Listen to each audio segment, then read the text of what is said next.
Hello everyone, TexT21 here, and welcome to another edition of How to Prove I Have Far Too Much Time on My Hands with the Samsung Genio Slide / Corby Pro / Brooklyn. This is now the 10th installment of what we can actually call an anthology of videos or feature reviews or tutorials on this phone, and as usual I'll start off with all the usual thank you to everyone who's watched, commented, favorited, liked, subscribed. Hello, your custom is much appreciated. And now the apologies.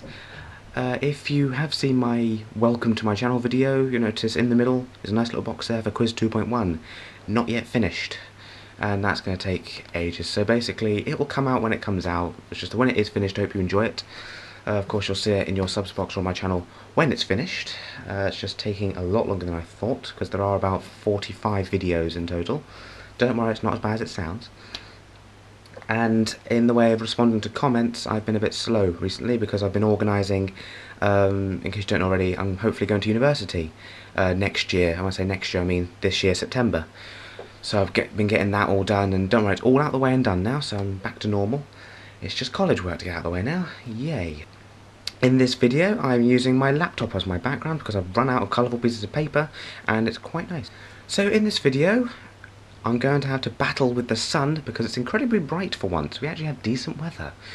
But more importantly, I'll be showing you how to set up the mobile tracker. This is a feature on the phone that, if in the very unfortunate case that your phone does get stolen and the thief decides to use their own SIM card, it can send out a message to some pre-organised numbers so that you can then prove that someone else is using your phone, and of course when they get the message it will be from the thief's number.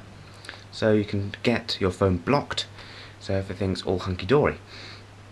I'll also be showing you how to put videos onto the phone, and when I say that I mean people download videos from YouTube or from everywhere else. They need to be in a certain format and resolution to put on the phone, so I'll tell you what they are as well.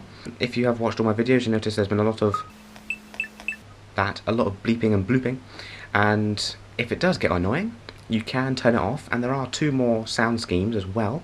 So I'll show you how to change the phone sounds, or how to turn it off completely if you're not into the beeps and boops. And there are a couple of shortcuts as well. If you're an avid texter, Facebooker or whatever, you can set it so that when you slide out the keyboard, it will automatically start a new text message or go to a certain web page. It's called the quick access feature. I'll show you how to set that up. So with that in mind, let's begin.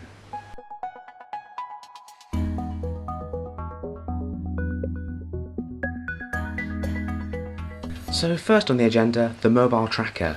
I will point out this is not the only phone to have a mobile tracker on it. It's a very common feature now, it's a very useful one, and I do recommend that you set it up, even though in my case it's actually turned off, but this is certain how to set it up.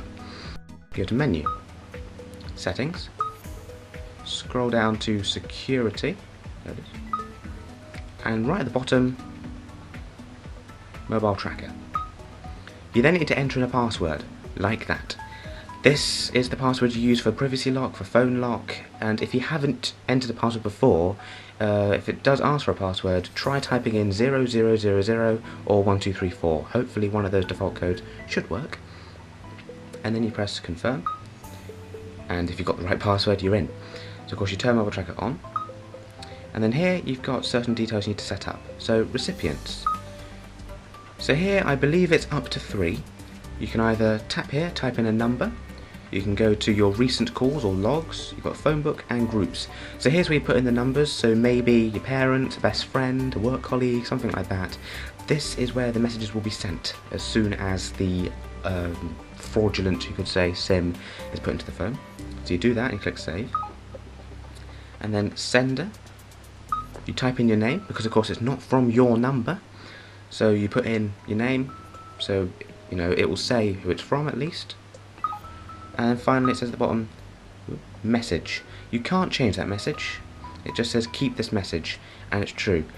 Because with that message you can prove that your phone is being used elsewhere. So basically that's it. Simple as. So someone else does put their phone in, their SIM, someone else does put their SIM card into the phone, and this is activated. It will send out the messages, so you can try and put a stop to it as soon as possible.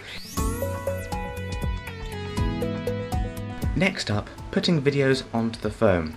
If you want to put videos on the phone, of course you put them onto the memory card or put them straight on the phone through USB cable, Bluetooth, whatever you want to do.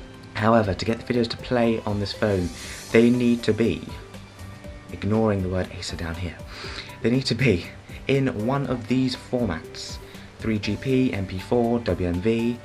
I'm not sure if AVI does work. I've left it off the list because when I've tried it, it hasn't, but it might. It does depend, and there's also other formats out there which, to be honest, I've never heard of. So it is a case of trial and error, but if you put one of these formats, it's guaranteed to work. However, it's guaranteed to work only if you set the video to a resolution of this, 320 by 240. Now the only way you can do this is to use a video compressor or video converter. I personally recommend a Real Player video converter. It comes with the latest version of the free Real Player, which you can go to by going to their website, through Google or whatever. And this converts almost any type of video file, including FLV, which is the default YouTube video format. Well, once you've downloaded it, that is. So it's really as simple as that. So if you are going to put videos on the phone, make sure they are in one of those formats. Personally, I recommend MP4, it seems to be the best, and it has to be at that resolution. The phone sounds on this phone, even though I think they're quite nice and gentle, can get a little bit annoying. So how do you turn them off? Well, this is all organised in the profiles, the same place where the ringtones are kept. So of course, to go there, you go Menu, Settings, Phone Profiles. You choose your phone profiles. This will normally be normal. And at the top you've got, of course, incoming calls, messages, and finally phone sounds. And there you go. So the default is glossy, and that's the one you're currently hearing. You've got glossy, you've got beep, so it goes like that. It's literally just the same.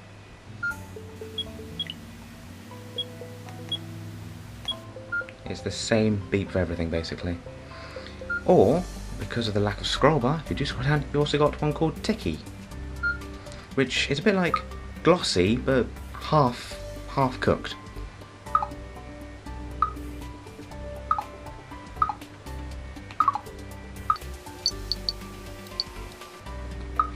You get the idea with that.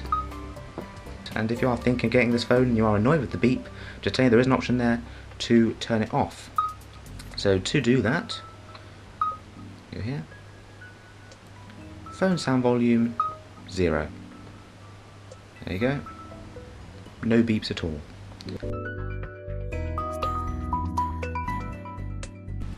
Now by default, if you open your phone, it will just go landscape.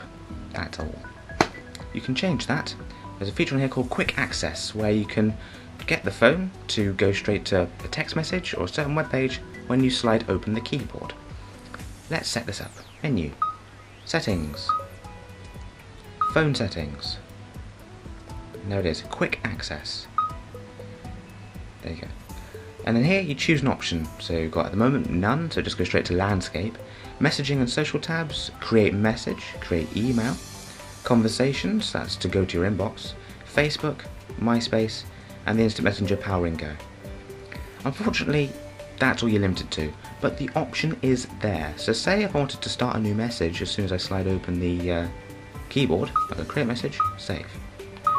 So if I were to slide open the keyboard, straight into a message. You close it, it will go back. And of course, if you want to cancel the quick access, just press that button there. And finally, just another little shortcut that I found by accident last week. Let's go into a message. If you're typing on the QWERTY keyboard, of course, as you know already, if you want to type in a symbol, you press alternate and then the key with the symbol on, so say B for a /. Okay, and of course you can always go to symbol and choose your symbols that way. However, there is another way to do it. If you're typing along and you really can't be bothered to go down to alternate and then come back up, just hold down the key with the symbol. So say if I want to type the number 7, I can just hold down the letter U and it does it instantly. So I mean, if I want to put in the @ symbol, I'll just hold down S. It really is as simple as that. I know it's probably blindingly obvious, but I only found it by accident last week. But basically, essence of this is to type in symbols or numbers. You don't have to go down to alternate and press the key again. You can just hold down the key to get the symbol or number. That's all. really, that really is all. And while I'm on the subject, talking of quick shortcuts, if you want to put the phone into silent, without going through the profiles, just go to keypad and hold down the hash symbol. And the phone's now on silent. Turn it back on to normal, or whatever you're going to type. Oops. Go back to normal, just hold down hash again, and normal's back on. Just 2 little shortcuts there. If you didn't know them already, there you go. So thank you very much again for watching. I hope you found this video useful to you. Of course, as usual, questions, comments and everything down below in the comments, or message me through my channel, whatever you want to do. And yeah, simple as that. I don't think there is actually anything left, but if there is, then who knows, video number 11 may come along in a couple of months, but we'll see what happens first. And yeah, anything at all, let me know. And one question I will just answer is here, this wallpaper, it's of the Portal guns used in the game Portal and upcoming Portal 2, which I'm hugely excited about. I've got it on pre-order, so waiting for it to come through in April, after they said it would be released in December last year. But of course, hopefully the fact that they've extended the time means it's going to be even better. Hopefully, fingers crossed. And all I can say is, I might do a review on it, but I won't be the only one. You've got the big gaming companies to do that for you. Whereas I believe I'm the only person who's done these videos, well, all 12 of them anyway. So yeah, you never know, I might keep going. Yeah, so video number 11, who knows. But for now, I'll see you again soon. Thank you very much for watching, have a good day, goodbye.